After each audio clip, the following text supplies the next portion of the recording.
बिहार की सियासी बयार में आखिरकार एक बार फिर से बदलाव हो ही गया।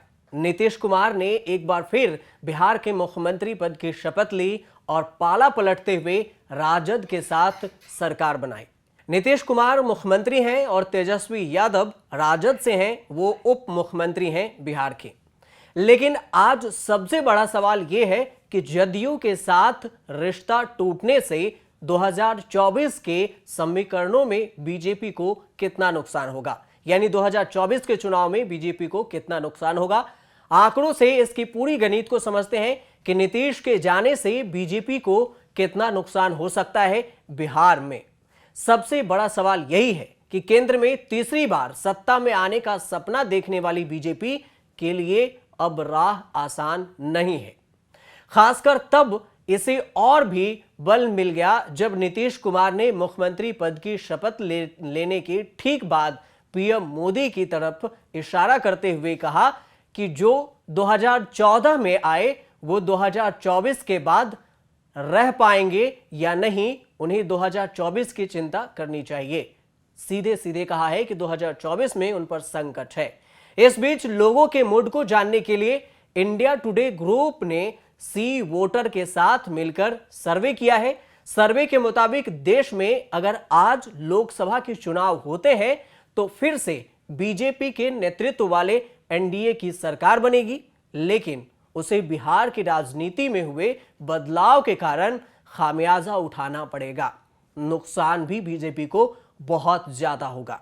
अब आपको यह बताते हैं कि अगर चुनाव हुए तो किसको कितनी सीटें मिलेंगी।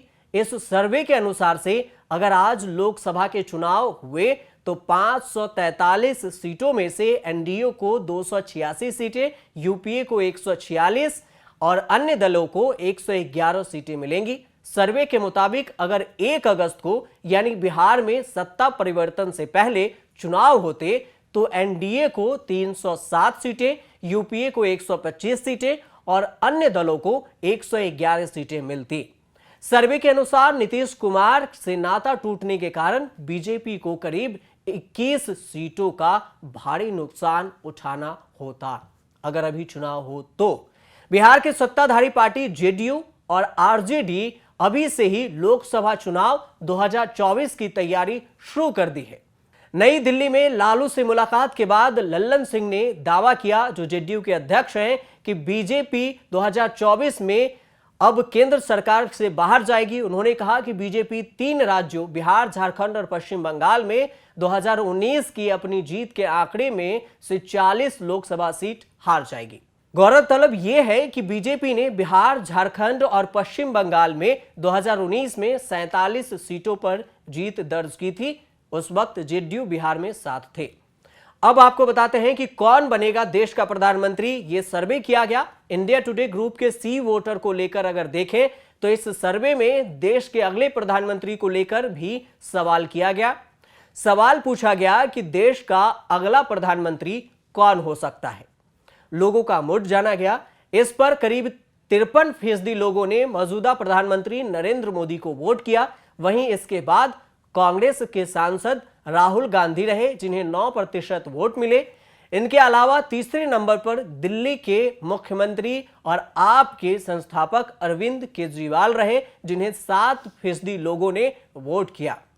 केजरीवाल के बाद 5% लोगों के साथ यूपी के सीएम योगी आदित्यनाथ रहे और वहीं केंद्रीय गृह मंत्री को 3% वोट मिला है, योगी आदित्यनाथ को 5%, यानी अमित शाह से ऊपर है योगी आदित्यनाथ।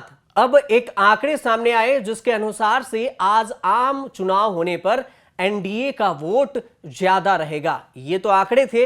एनडीए को जहां 41% वोट मिलेंगे तो वहीं यूपीए को 28% और अन्य को 31% वोट मिलेंगे।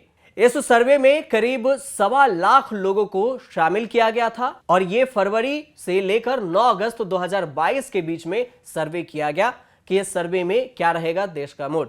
खैर, ये तो हुई सर्वे और राजनीतिक बयानबाजी की बात, लेकिन हकीकत में क्या होगा ये तो 2024 के लोकसभा चुनाव में ही पता चलेगा कि कौन इसमें विजेता होंगे। फिलहाल बिहार में नई सरकार है। नीतीश कुमार 8वीं बार सीएम बन चुके हैं और वहीं तेजस्वी यादव दूसरी बार बिहार के उप मुख्यमंत्री बने हैं।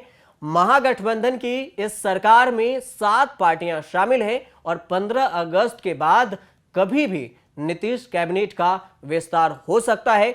लेकिन इतना तो तय है कि जो सर्वे बता रही है, नीतीश कुमार के अलग होने से बीजेपी को भारी नुकसान उठाना पड़ेगा और न केवल बिहार में बल्कि हो सकता है कि इसका असर देश के अन्य क्षेत्रों में भी पड़े, क्योंकि ये आप उप राष्ट्रपति और राष्ट्रपति के चुनाव में भी एनडीए को समर्थन मिला था जेडीयू का, लेकिन अब उन्हें सदन में भी समर्थन से हाथ धोना पड़ेगा क्योंकि एनडीए में से जेडीयू अलग हो चुके हैं। आप देखते रहिए न्यूज़ तक।